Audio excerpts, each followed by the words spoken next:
Doctor.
Yo, what up, what up, what up? Y'all know the deal, man. Like and share, like and share, like and share, so we get this thing out everywhere. Is anywhere in the world it could be, but you're so right here with me, the BABG OG. And I appreciate you pulling up on me. And then we got my man, the godfather of black technology, man. What's going on with you, bro? I'm doing well. Happy 4th. Glad to be here. Glad to be talking to you. Definitely. Yeah. It's raining here in Austin. I had to do 3 hours with my personal trainer today. So, yeah, I'm a little woozy right now. Hey, man. Hey. Got to work out, man. No skip days, man. That's dedication. That's the, you know what I'm saying? Health is wealth, right? Yeah. I'm working out with my son every day too, man. I might be able to go to the gym later on the day. I don't know, but either way. But so yeah, man, let's get into it. Theo Waf in the building, man. Greatly appreciate your time, brother. You've been a beacon of knowledge, experience, opportunity for a lot of men in the black manosphere, bro. And give you a flowers for that first and foremost. I think your first big thing was here. You did an interview with Bernard Riley, I think, right? Yeah, with Bernard. That's you know right. what I mean? And you told brothers how much, you know what I'm saying, how much of that bag you was getting to. And hey, telling brothers, hey man, the women and pretty much like, afterthought and secondary to this whole, money thing. And most importantly, you pretty much I guess what not necessarily warnings, but you were giving bringing to a lot of people's attention just how strong like the tech field and the tech sector would be, could be, and should be for black men. So right. I done ran my mouth long enough, brother. So you got it, man, and we'll go from there. Yeah, thanks for that. So yes, of course, I started off with Riley. He was great. Loved his show. And then of course, Kevin Samuels. So I've been in the black manosphere for quite a while, since 2017. I've been in the manosphere since 2010. So not a newbie, been on these streets for a long time. It took a long time for me to remove the blue pill from me. Very long, but I was a total blue pill simp before, but I got rid of it. I finally did the changes that were necessary. So during the pandemic, I started making $600,000 a year, and I was sitting back and I was like, anybody can do this. Like, I have a program, or I have a system that'll work, and I'm willing to teach Black men in particular how to do this. And the reason I thought about this is because I just got sick and tired of so many Black men thinking that they couldn't make it in tech. And I was like, yes, you can, but you need to do it differently than what people are telling you how to do it. This is the way to do it. So I've been teaching. This is my 4th year that I've been teaching. The first 3 years, my classes were free. Essentially, didn't charge anything for them. I made conclaves. I paid for the first 2 conclaves myself, and then the rest of the conclaves, after from conclave 3 onward, were there was a fee associated to it. So yeah, I put my money where my mouth was, and I put my time and efforts into Black men and invested into them, and I've got a lot of receipts. So I have, I don't know, around 80, 90 guys who have jobs now in cloud.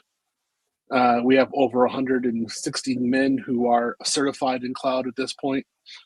They are working very hard. We're usually getting 3 or 4 new certified guys per week at this point. And these aren't small certifications. We're not talking about something like CompTIA. This is, which I don't allow in the class at all. Even if you talk about CompTIA in the class, I'll go at you and knock out your comment. These are like AWS Solutions Architect Associates, Solutions Architect Okay, so Professional. let's get into the terminology for those that aren't aware. So AWS is Amazon, I believe, correct? That's right. Those Amazon Web Services, it's their cloud offering. They're the Uh, number one cloud, the public cloud in the nation. okay. And they need companies that go 43% of the cloud right now, I believe, is Amazon.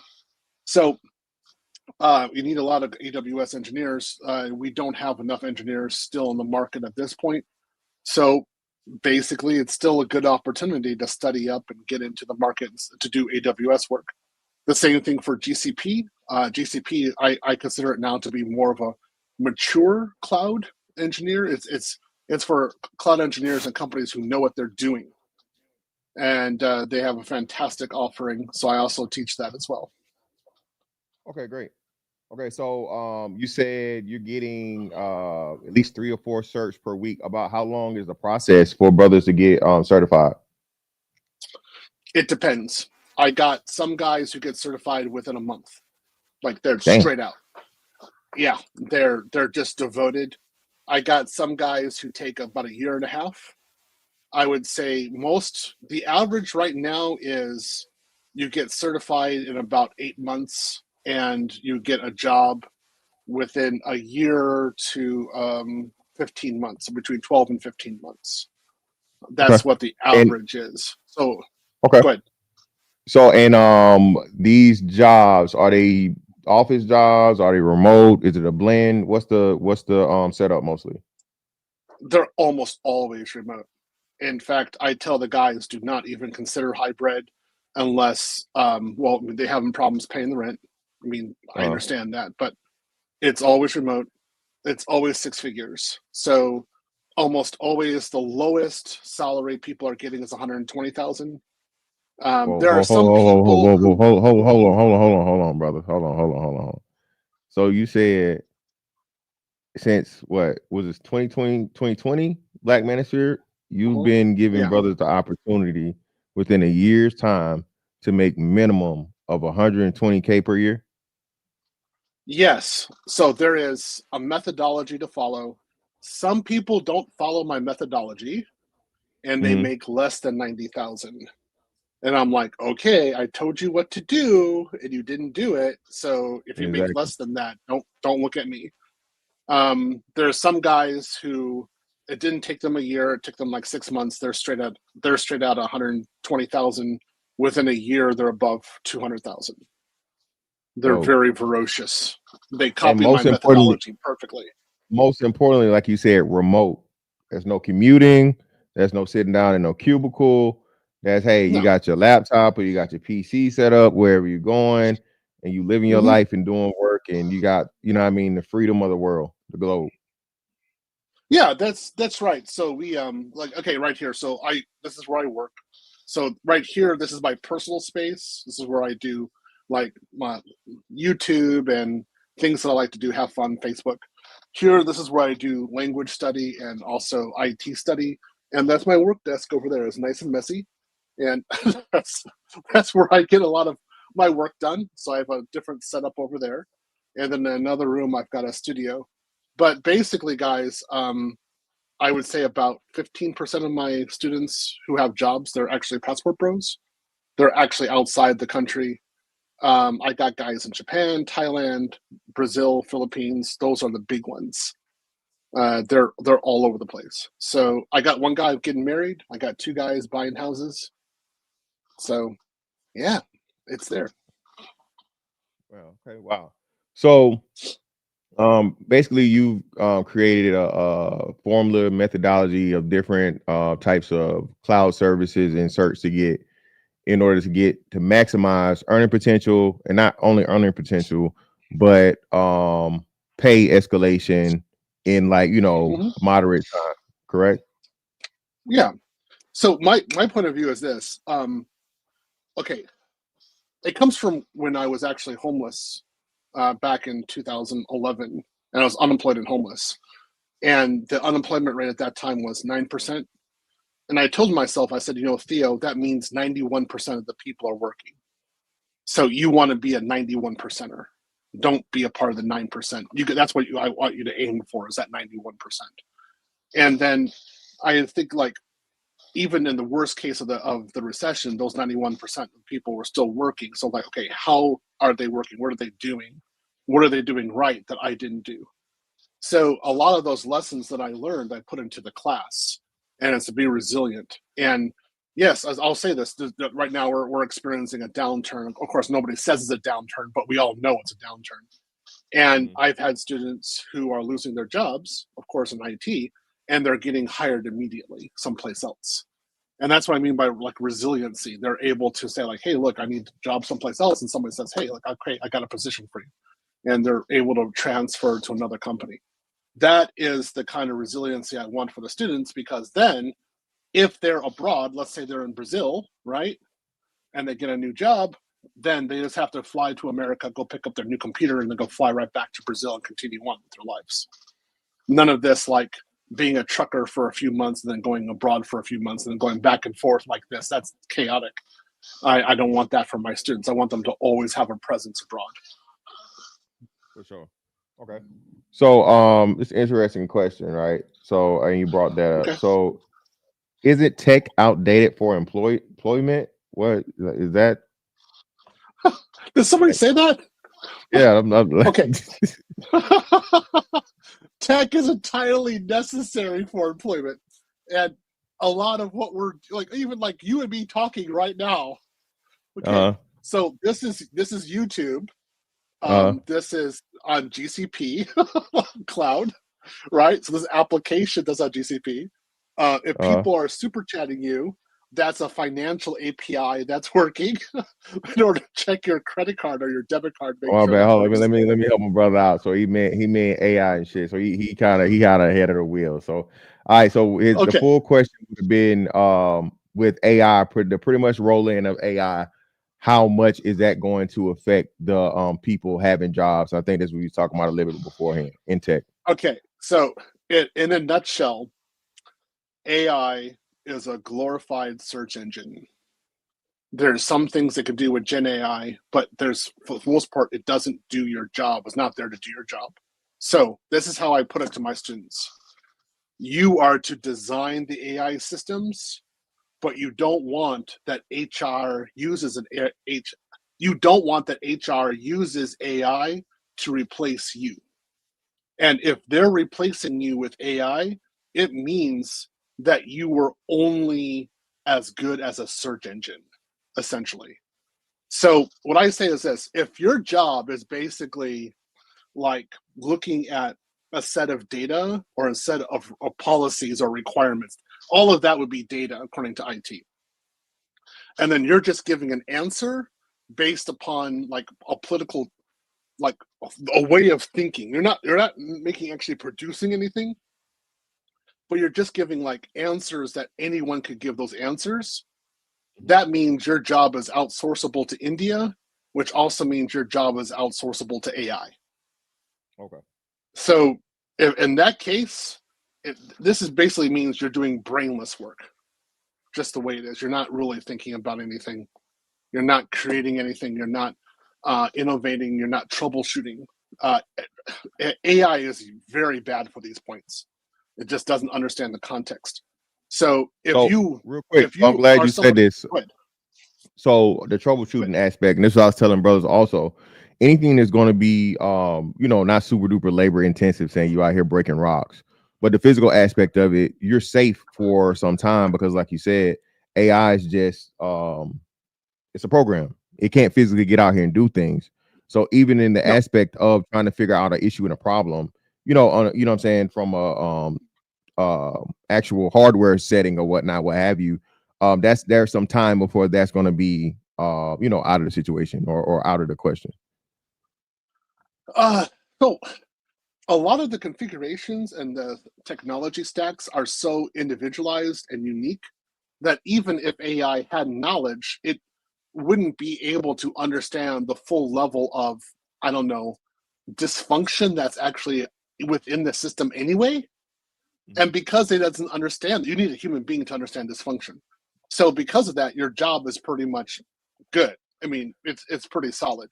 And most companies that are actually have IT, which is a lot of them, their IT departments are dysfunctional. Their IT is really not up to par the way it's supposed to be. It's a bunch of, it's basically code with duct tape, and that's how they're holding things together.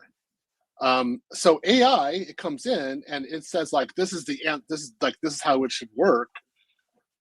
What all I think AI did was go look up some documentation or go look up some other place and come back when it thinks it's relevant. It doesn't mean that it's actually relevant. You can implement what it says, and 99 times out of 100, it's not going to be the correct answer. But it's guiding you someplace in the right direction, though. That's where AI is useful. Yeah, and you say that right. The I see now, not understanding it was earlier. We had these tough books, right? I'm pretty sure it was like a Mm-hmm. Windows computer that we use for the aircraft. And what you do is Mm-hmm. you'd feed into it a troubleshooting tree, right? So is this happening? Right. Yes or no? Yeah, right. So yeah, man, and like you said, I'll say those troubleshooting trees were right maybe 30% of the time, right? If it's anything outside of the clearly you don't have power somewhere or whatever, like you said, that does take a lot of human troubleshooting ability and understanding, which that's another thing I don't think people understand, from the engineering aspect of it. Bro, if you know how to troubleshoot grounds, current, voltage, all those different things, so on and so forth, you're never gonna be out of a job. But Right. Yeah. Yeah, you're totally correct. So like this. If in that case, if the troubleshooting tree was the extent of your maintenance or your troubleshooting capability, they really don't need you on the job. exactly. Yep. Because anyone can do that, Yep. right? They need someone to think outside the box. So what my point is that there's a lot of people whose career, what they do on the job is only that troubleshooting tree. Those people are going to be removed by AI. 100%. So They're gone. by your summation, because they're saying a lot of the tech guys, a lot of the tech CEOs, Bill Gates, Elon Musk, they're saying within 5 to 10 years, 50% of jobs going to be wiped out. What's your summation on that? It won't be 50%. They're gonna the jobs where you don't really need, how can I say, where you can just follow like a process tree, and you really don't need to like, let's say like like for like sales, if your sale price is set, you can't change it, and there is a like you only get a discount if you have so many, if you buy so much, right? Yeah, in bulk or whatnot. And Yeah, that's programmable as a policy into an application, and the company doesn't have any like variations of that, deviation from that. Well, then you don't need a sales team, right? exactly. So what it's coming into is that the job, kind of like the bayonet and candles, there's going to be a lot of jobs where AI in these cases can replace people because they can replace it with code and policies, and And those most people are going to importantly, be in trouble. yeah. And what most importantly, like I said, these corporations are trying to save money because, like I said, the biggest expenses Right, for a corporation, employees. You got to pay them right. insurance, mishaps and things that happen, so on and so forth. So that's one of the biggest things. I've been telling people this for some time because a lot of people outside of using Instagram, Twitter, YouTube for fun and whatever, not paying attention to any of this stuff that's going on. And this AI progression, man, scary, super scary compared to 3-4 years ago. Mm-hmm. Yeah, it is. Well, it's become more useful. I'd say 3 years ago, my students were asking me to do AI. I told them no, AI is worthless. And now it has matured to such a degree, which I actually have business case studies where AI is actually useful, and then where it can be used to actually remove human people. So what remove labor. And in that case, okay, now we need to know it. Now we need to actually have it. And there's insecurity. There's areas where we could do automation with some security, automation detection of threats, automated detection of like say countries, or what we call ATP. So like hacking groups actually attacking your company. We want to be able to identify that and actually respond to it. AI is very useful in those cases. So that also what we call is the next one. The big thing is Agentic AI, which is basically being able to put an AI agent into your application. That really is the future, because then it can look at what's actually going on within your application and give real-time feedback, but also suggestions, which is what we need. But that requires people and employees who are intelligent to understand what to do next and how to respond to it. Okay. So as we make this transition from everything being, like you said, these pretty much data programs and data sets and shit that are already preset, and you're verifying them as a person, right? How Mm-hmm. can brothers put themselves in a position, and what position, what position should they be looking for as far as to be indispensable, irreplaceable? Okay. What I say is they have to know the foundations of cloud, the foundations of cloud engineering, automation, and what we call pipelines, CI/CD pipelines. They really need to know the foundations of this and how it works with automation inside the cloud. Then security, what we call DevSecOps, they need to have that. And lastly, they're going to have to know beginner to intermediate AI, and that's to actually monitor applications and be able to respond before humans actually do responses. That's actually basically for notifications. So what I say is, you need to do first, we need to know how to do cloud engineering. That'll get you in the door. You need to become a DevOps engineer. That'll also get you in the door.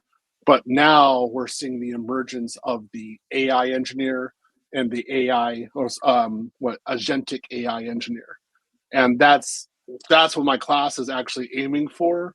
And that's going to be a market that's going to become really big in, I'm thinking 2026, 2027. So I'm already starting now. I've been doing agentic AI for the last year myself. I didn't think it was anything big. I just thought it was just putting an agent into Kubernetes. It was no big deal. But now it's a big thing in the market, and that's really where the market's going to go. And so being that you've seen it, what to you made it such a big deal and so impactful? It's basically, you're able to localize AI in a certain application within a certain like envelope, and then get custom responses, get custom Gen AI, get custom interaction with your application. And this is pretty much what they need, because then they can segment. So they have different applications which need to have different AI thinking in different ways. And then basically in the back end, we don't have a merger of the data. We can separate the data, so that Okay. basically if the data is you get contamination if they're Cross able to share contamination. the I got data you. sets. Confusion because it's trying to do too many things at once. So you Right. compartmentalize and doing a program here. I got you. Cool. Dope. And again, man, like I said, Yeah, that's what we want. so listen, man, this is the importance of having subject matter experts, man. I'm not a computer guy, but I'm a electrician, right? So a lot of this stuff is kind of similar, but you know what I mean, just a little different. But definitely, man. Let me get to some of these super chats and messages real quick. Shout out to Shaka Nulu, brother. Greatly appreciate you for the membership. You're too down with the gang. You're one of my members. Shout out to my man A for the 7 Canadian. Greatly appreciate you, brother.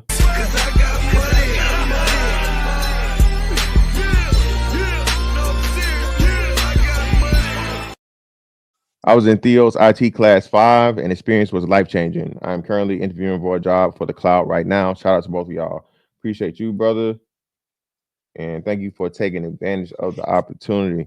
Shout out to my man T Will, lineman for hire, for the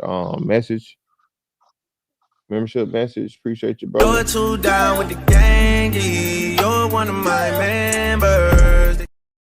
Respectfully, AGI is coming faster than you think. Well, hey, he told you it's right around the corner, man, and get ready. And shout out to Theo Waf, man. Appreciate your brother for the 5 gifted membership. Ain't nothing but some money. Everybody that caught those memberships, man, please say thank you to Theo and please maintain them. So black men in tech, all right. Being that you've been working this for so long, have you seen any change or increase, of course, outside of your students, in black men taking opportunity and being involved in tech? Oh yeah, without a doubt. I've seen guys who are, well, at least in my class. I mean, of course, their mentality has totally changed towards tech. In other areas, what can I say? I would say overall, black men's problems regarding tech is they have deep imposter syndrome, and the ABW's problem in tech is that she's not deep enough. She's not specific enough. She's too much of a generalist. So she's the one who's going to stay with the decision tree only. Whereas most black men say they can't even go into the office and work in tech. And it's very frustrating. So, of course, in the class, I work to defeat that kind of thinking because it shoots you straight in the foot. The guys who are successful and they go through the program and they believe in themselves, those guys are unstoppable and they go out and make lots of money. Most definitely. So you're not only teaching the actual occupation, but I see you focus a lot on mentality. So that's one of the biggest thing I think gets missed a lot. Black men, I call it the ain't, can't, don't, want theory. No matter what you do, black men ain't, black men can't, black men don't, black men won't, right? And it's never enough.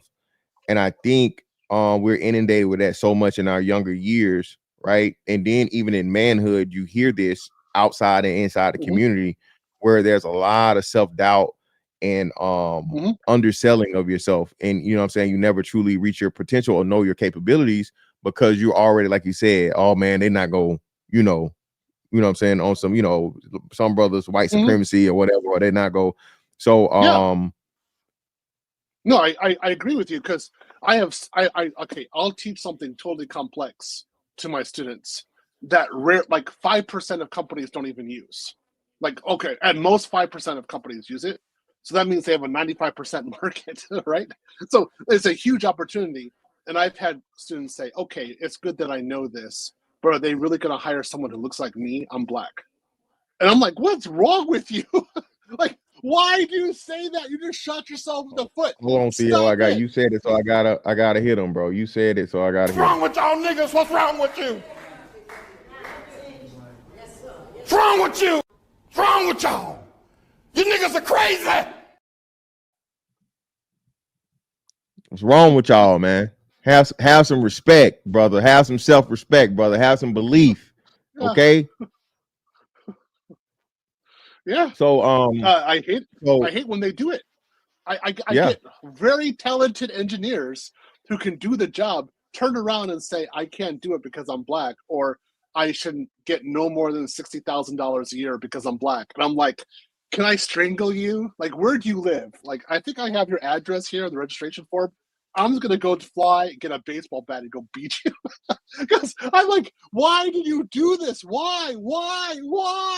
You're one of my But best that's what I'm guys. You saying, think man. this way. And shout out to you guys in the Black Manosphere Conclave, right? I think again, man.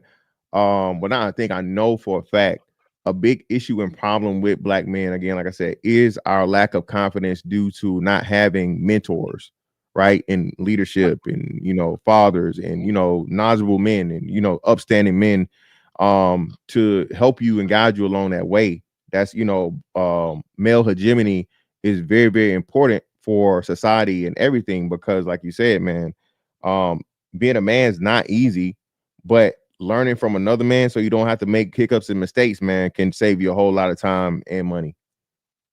Yep, that's definitely true. And it helps build your confidence. And I always tell my students, you're not fighting against me. You're fighting against that interviewer or the company or the other guy trying to get your job. I'm just helping you along the way. And as long as you see me as your helper, we're going to have a really good time. But if you see me as basically an adversary or someone who's in your way, this isn't going to work, because I'm actually here to help you. When you go into the interview, then you will see in life. you will see why I train you the way that I do, because I know what's in that interview room. Okay, so not only that, so even interview tactics, that's another big thing. So a lot of people think, man, especially like you start getting these jobs like this, hey, I fill out a job application, I talk to the HR lady, hey, I'm either hired or fired, right? Or I didn't get the position. This right here, though, I would imagine requires some hypotheticals and situations, and what process would you use for this, or you know what I mean, just on the spot questions to see how you're going to answer. And like you said, man, that right there, man, again, that to have that yet another tool in your toolbox, I don't think brothers don't know until they dare.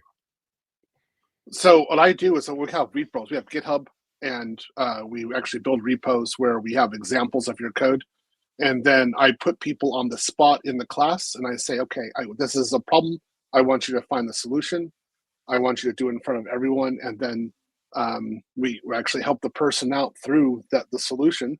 And then, of course, we have group work where we do the same thing. So I have group leaders working with guys individually who actually have to come together with a solution to various problems that I give them. And what this is for is, first, for the interview, to also build self-confidence, but then also for day one job, to actually produce a solution when you're actually at work. I don't want you just getting a certification and then not having a job. That doesn't make sense.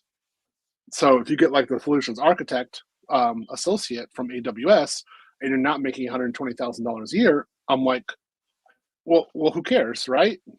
In the end, okay, it's a nice thing to have, but it doesn't really do anything. I would not using it, it right. makes it useless. Yeah. So what I always say is the criteria for graduating my course is that you got a job with 6 figures. It'll be $120,000 a year. That's what I think it's supposed to be.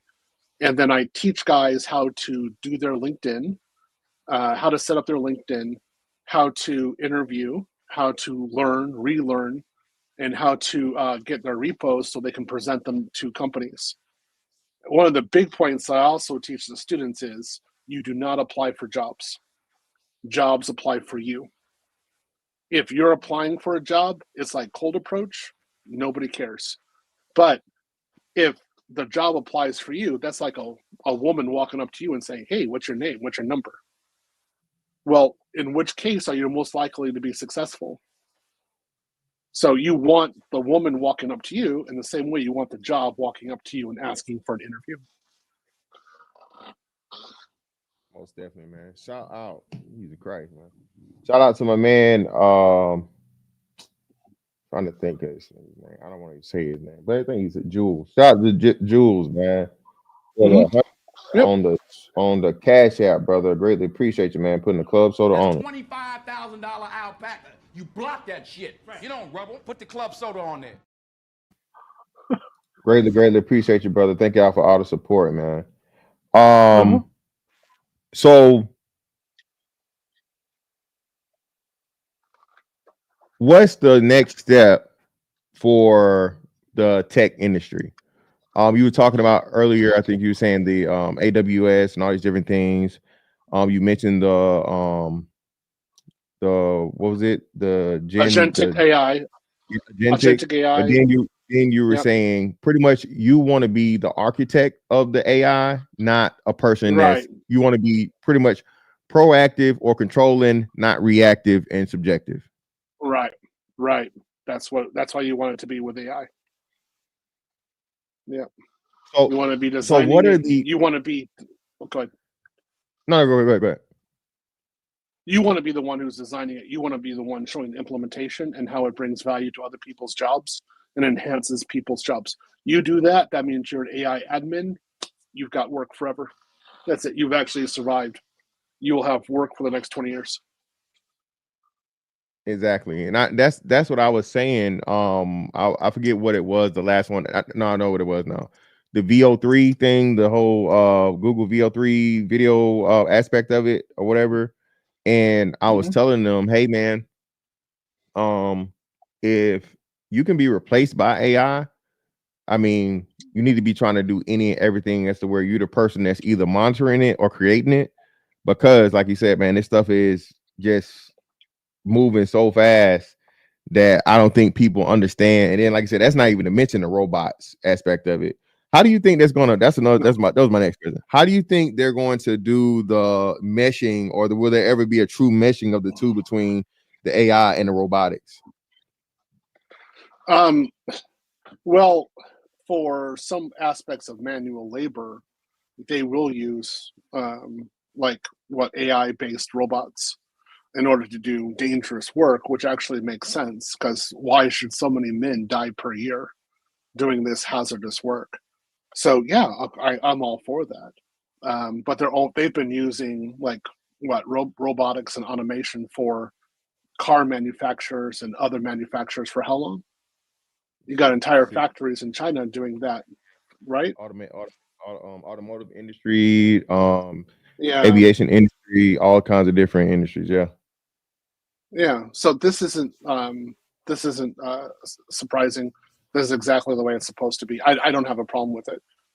What the real question is can you ask AI for a like an like an application or an infrastructure, and AI generates the code? It can actually go into an environment and install it, and then be the administrator. That's not happening. That's okay. That's not happening at least for 10 years at this point. It just is too far away. That's not going to happen. There's too many instances where, because that would require AI to think outside the box of what it's currently being seen. And there are somewhere areas where it can kind of do some of that, but not really. It's really not there. It's just not. It's just not there. Like again, I'll give you an example of this outside of tech, but we're asking AI what's inside of a black hole, and nobody knows what's inside of a black hole. It's only mathematical theories. Yeah. And what AI came up with was basically the same kind of artwork or like the kind of ideas that the humans were coming up with. That's when we knew, okay, like you're not reasoning, you're not going outside of our thinking, right? You didn't Right come now up with a new law of nature. okay, yeah, I got you. So as of now, it's still limited to human understanding. It hasn't, quote Right, unquote, reached, I guess, sentience or new things beyond of like human thought and stuff and whatnot. Okay. right, Um, yeah. What I'll say this: what AI is useful for is catching a mistake that you make as an engineer, and also reminding you of a process that you overlooked.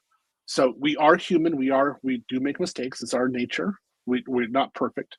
And if you're working at 2 o'clock in the morning and you're trying to get something done by a deadline, you might overlook some steps. AI is really great to remind you of what you're supposed to do. So in that case, yes, that's good. AI has a purpose, but actually doing a full solution, no, AI isn't there yet. okay, cool. So you were saying now, how does one go about signing up for Theo's pretty much introduction security for the rest of their life in the tech sphere? Okay, so the way it works is you got to go to a conclave. So we have the Black Manosphere Conclave this year. It's in Miami. So you have to sign up for that. And you can either go on in person, go to Miami, or you can do it remotely. Why we do this is because we want to meet you. And we want to put you, that's where we want you to meet group leaders. And we actually want you to get integrated with the group as a whole and understand that this just isn't like a glorified Udemy. This is an actual process that you're going to be going through for a long time. And not only you're going to be investing your time into yourself, but people like me, Jules, other guys, we're going to be investing our time into you. So we want to communicate with you. We want to know who you are. That's why we have a conclave. That's why we make it mandatory to go to a conclave. So once you go to the conclave, you can do it either at the conclave before, sometime around there. You need to sign up for the class. And the class that I'm offering is going to be 2 years long this time. It's going to be 2 years. It's AWS and GCP. And so it's 2 clouds. And it's basically going through the fundamentals of the cloud to advanced level cloud implementations and architecture, and then also doing cloud native solutions for AI. That's the real focus of the class. So it's going to make you into an cloud architect, but also into an AI cloud engineer by basically the beginning of 2027. I won't be accepting new students next year in 2026. So this is going to be the last time accepted for 2 years. And that's just because the hump with AI is so big that we need extra time to actually go through every single aspect of AI from a basic to intermediate to an advanced level and really train the students about how to use it effectively on the job so that they can come to the job prepared and knowing how to implement and give solutions and be useful to the company, not just be like theoretical or like, I do AI, it's because I know what AI is. I know it's artificial intelligence, right? That's all you know. Yeah, I can define it. Who cares? I know how to do it. I know how to work. Yeah. Okay, so Yeah. so the conclave. When is the conclave this year? Is it it's coming up soon, right? It's the first weekend in September. So it's going to be the first weekend in September. So it's Friday through Saturday, and it'll be in Miami. It'll be downtown Miami. Yeah, man, wonderful Miami, man. So hey, brothers, shout out to Obsidian. What's the other brother's name? The producer guy. Shannon. Can't think of his name. Shannon. Yeah, shout out to Shannon Ross. Shout out to Shannon Ross. Shout out to you, brothers, man, Yeah. for again, taking out the time to actually, again, regardless of what y'all feel or think, this man is giving you the opportunity to secure yourself for the rest of your life. Okay. And not just you, if you want to decide to have kids, a lot of different things, man. And most important, like you said, I can tell y'all this. The best thing, freedom. Okay. The best shit about this retirement shit, bro, is me making my schedule, doing whatever I want to do, whatever work I need to get knock it out. And then, hey, I can be wherever the fuck I want to be and do what I want to do. So once you gain that level of freedom, bro, I'm telling life in itself just changes so dramatically, dog. You ain't got to get up every morning and, hop in the car and, worry about being on time to work. Hell, work right next to you. You know what I'm saying? Work is on the nightstand. Work is at the dinner table. Work is at your work desk, your workspace.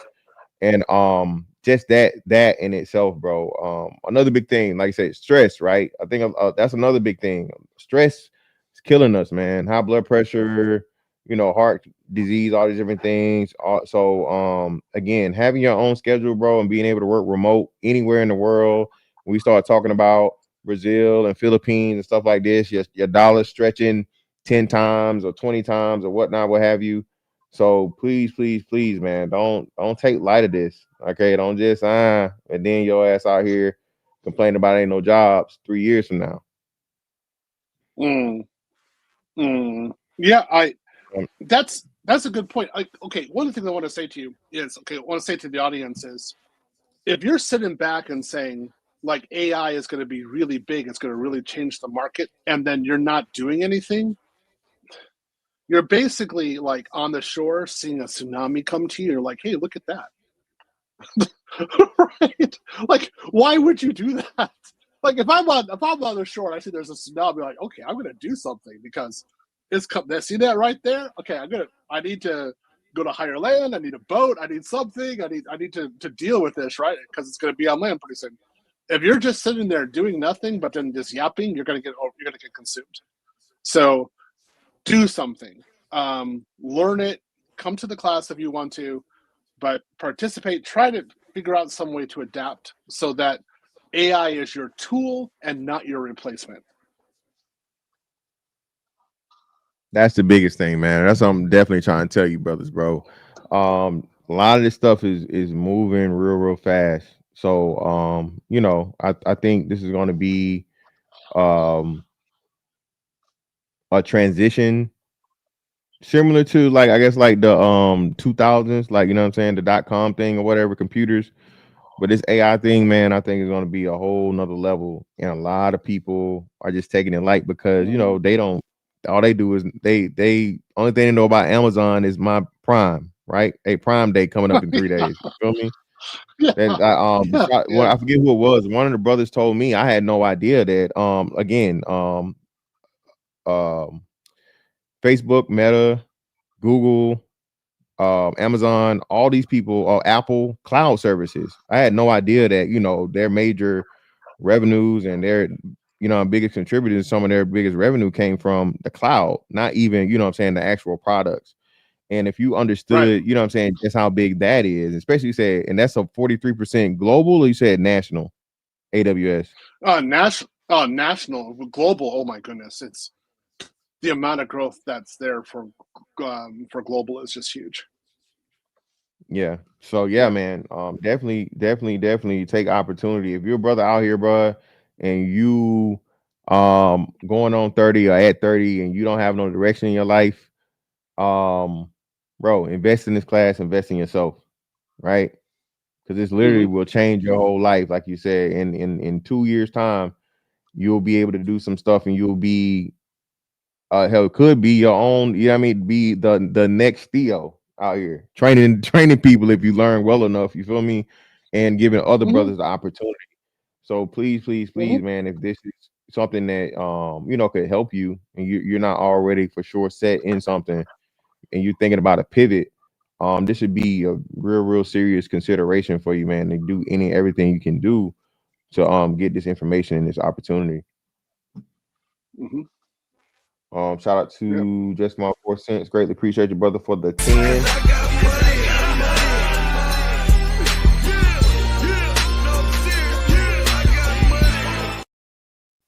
As someone who's been in the tech field for 30 years, in my opinion, AI will take the value out of the technical engineer. High salaries will fall dramatically because of prompt engineering. No, not at all. That's a FUD guy, fear, uncertainty, and doubt. That's a guy who doesn't understand actual solutions. And I would say to you, are you actually changing? Are you actually growing in your career over 30 years? What I did, I started my career in 97. What I do then compared to what I do now is totally different. And I changed my career basically at least every 3 years. Not in terms of what I do security, IT security, but the how I do it, the environments, everything like that changes for me because I evolve. So prompt engineering is your tool. If prompt engineering is your replacement, it means you didn't know ish from the beginning, especially if you have 30 years of experience. I have to go and question whether or not you're competent yourself. Well, damn. But let's see. So we got a lot. See, we got a lot of FUD guys like that in space. That's why I go after them so aggressively, because they're just trying to spread FUD. So it's either black man, you can't do it because you're black, or because of some other reason out there, sit there and do nothing and let the tsunami hit you. And I have to go up to these people and just batter them and say, stop it, because you are endangering black men in particular. And no, there's plenty of opportunities, there's plenty of jobs. And let me tell you, Abdul, right, from India, he doesn't think your way. He sits back and says, thank you for thinking that you can't do anything. I'll take your job. And most that's what's going to definitely. happen. They got what was the AI company that just went under because they found out it was like 1,000 Indians impersonating the fucking AI? I forgot the name of it, but that's actually Yeah, true. They got like Indians don't play, man. They all they need is a half a foot in the door. They need a toe. They need one of them dirty right. toes and them sandals in the door, bro. And they there. They don't even care. Shout out to Tea Leaf. Do Yeah. I have to have any experience to start in this field? I don't know anything about code. I know my way around a computer a little bit. Okay, so basically the requirements are, this is always the joke. This is the same. Okay, back when I was with O'Reilly, 2020, 2021, I had the same requirement. First, you have to be a black man. You have to be a like-minded black man. That's the thing. So if you're going around spreading FUD, I won't allow you in the class. But you have to be a like-minded black man, and you have to have a pulse. Okay? As long as you have those two, you're fine. If you have a problem with those requirements, go back and read the requirements again. Because I have people who have problems with this. I'm like, no, this is the requirement. Now, from a technical point of view, you need to have a computer, not a tablet, not a phone, not a Chromebook. You need to have a computer. So it needs to have Windows, Mac OS, or Ubuntu Linux systems. And you need a minimum of 8 gigs of memory. That's it. As long as you have that, we're fine. We can roll with you. We have a lot of books in the class for free for you to use. We have a lot of resources for you to use. We have entire training programs that not only I'm giving you, but we've also training programs on MP4, so videos that you can actually listen to on your own time. So there's plenty of opportunity for you to learn. So I just have to say, you have to show up. I teach the same course 3 times a week. And sometimes my Padawans teach instead of me, which because I need to prepare for other classes. So yeah, there's always going to be somebody there teaching you. There's always going to be somebody there helping you out. Well, the big thing is you have to show up. You have to do your homework and show up. As long as you do that, you're going to be fine. But if you don't show up, you don't do your homework, there's nothing I can do. I'm just going to sit back and say, like, what do I do with you? And it's not going to be like, you're going to sit back and have other people do the work for you. We catch on to that thinking real quick. And they're like, no, man, you do it. You're going to be the one who's going to be doing this. Because at work, we need you to be the leader. We need you to be showing people how to do implementations. You're the man at work. And I train you to be the man, not somebody who responds. Exactly, man. Again, being the go-to guy, man, a lot of people don't want that. That's what you come to realize too. Once you put in leadership positions, you got to make the hard decisions. Most people just want to get their paycheck and go. You feel me? But definitely, if you want to have a change in your life, man, Manager Conclave, Black Manager Conclave coming up in September. You want to join the class, get in, be one of the first to be in on something that's going to change the whole industry, man. I highly suggest, right? You can't beat that. Be alive and don't be on no job. Shout out to Shannon Sharp. You feel me? That's the easy requirement. That's a super easy requirement. Yep. Well, we want these guys to be passport bros too. We want them to be able to be abroad.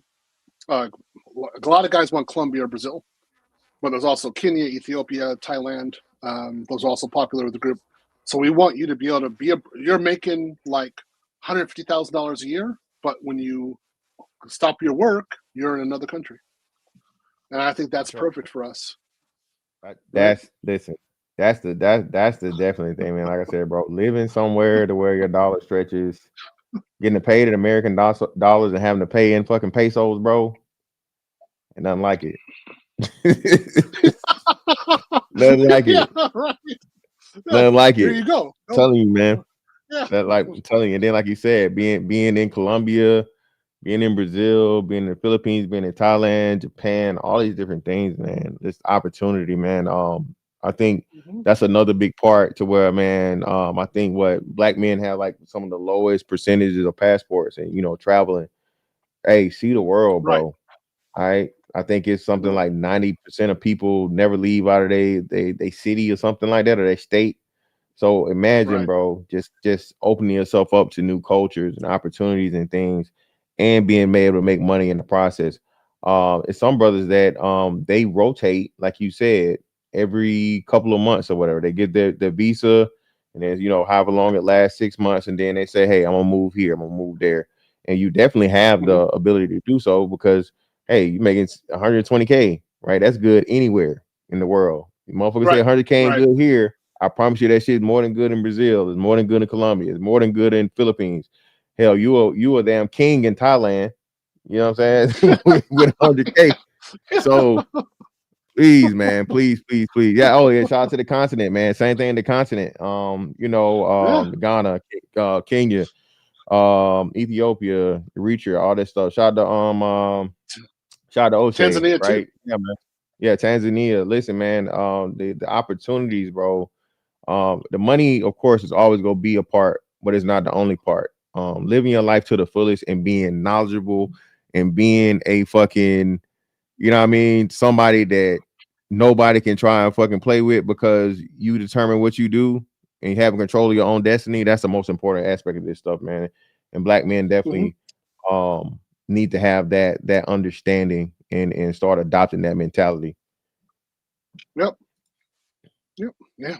Well stated. Guys, go out and see the world. Leave. That's the whole thing. Like, again, me being here, I've been here for a while now after Japan, and I'm ready to go. So I prepare something every single day. I do something to prepare to go to Brazil permanently. So I go around the house and I say, let's get 10 things that I can throw away or give away that I don't need anymore, that I'm not going to bring to Brazil. Let's just do it every single day. And I find little pieces around the house, like I don't need this anymore. Let's just get rid of it. And then I got storage now, so every week or so I put something new into storage that I know I'm going to bring over to Brazil. I'm like, okay, let's just start the process of moving things over. So yeah, I'm going to empty out my house and then I'm going to go to Brazil. That's why it's going to be, and have storage units. I'm going to have containers brought over to Brazil for me. So I know I can do it. You guys can do it too. I don't know why we're staying here. We have no, man. We're done. That's it. I'm done. I can't stay here anymore. I want black men to be really liberated. That means we have to leave the country. Yeah, man, definitely, bro. Like I said, that's the most important thing. Shout out to you. Like I said, man, seeing you come through space and offering the same thing, like you say, since day one, man. Since I saw you on Bernard Riley, you were telling brothers the same thing. Your message hadn't changed, and you put the work in, more than put the work in. Shout out to all the brothers that took opportunity. Shout out to Jules for reaching out. And shout out to the brothers that are actually doing this stuff. So this ain't no scam. This ain't no just talking. This ain't just trying to sell a course. Again, man, I'm a shoe head. I'm a sneaker head, right? My nigga, in 5 pairs of shoes, that's a rack. Okay, if I buy 5 pairs of shoes, that's $1,000. Okay, that shit is not gonna turn into 120K unless Michael Jordan comes sign all 5. Nah, that's not happening. You feel me?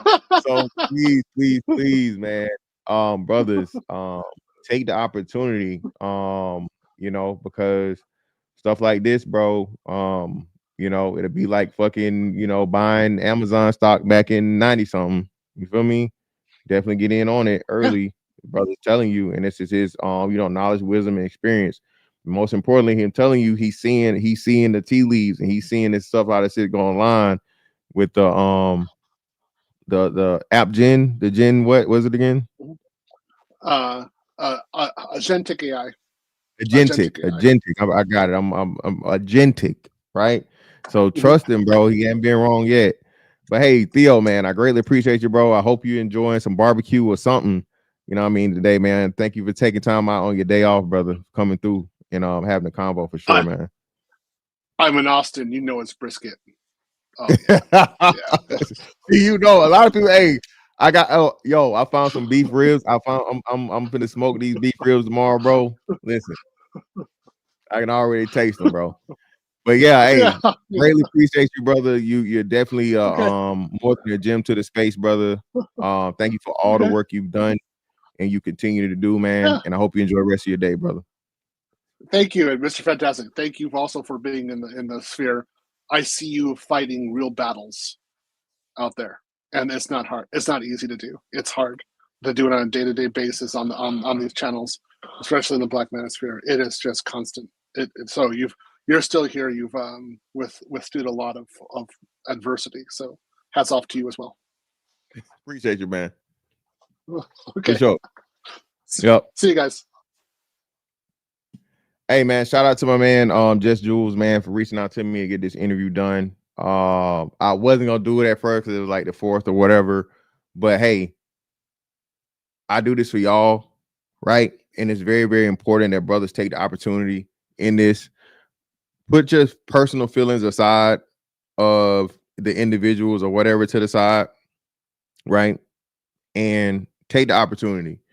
One of the biggest things I learned in this fucking doing this Navy shit, bro, right? It's gonna be some motherfuckers you cannot stand.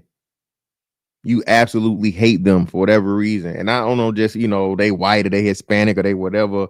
Nah, it's like this person did some shit to you, right? They tried you or they said some wild shit and they got back around to you or whatever, right? Or they outrank you and they're a dickhead, they're asshole, right? And the only respect they get is while they're in that uniform. Bro, it's gonna be some times when you gotta take some shit, dog. That's life. Okay. All right. Nobody just does whatever the fuck they want. Nobody. Genghis Khan been dead a long time ago. So even in this, Trump can't just haul off and do what the fuck Trump want to do. He do some wild, crazy shit. He gonna have to answer to it. You feel me? All right. There's checks and balances to everything. So a lot of the times, man, we miss out on opportunities because of our personal feelings or our personal misconceptions, right? So again, man, I know, you know, it's a lot of talk going on about the conclave and whatnot, what have you. You know, I would say if you got some personal shit, man, and ain't nobody done fucked your wife or slapped you, bro, let that shit go and take opportunity, bro. All right. Take a chance at opportunity, especially if you are a brother that is not, if you are unsure about your future over the next 5 to 10 years, don't be up here crying. Don't be on the internet crying, man, or sitting outside the goddamn liquor store with a cup in your hand. You feel me? Definitely don't want to see that, man. But hey, let me shout out to America's First Rice, man. Greatly appreciate your brother for the 5.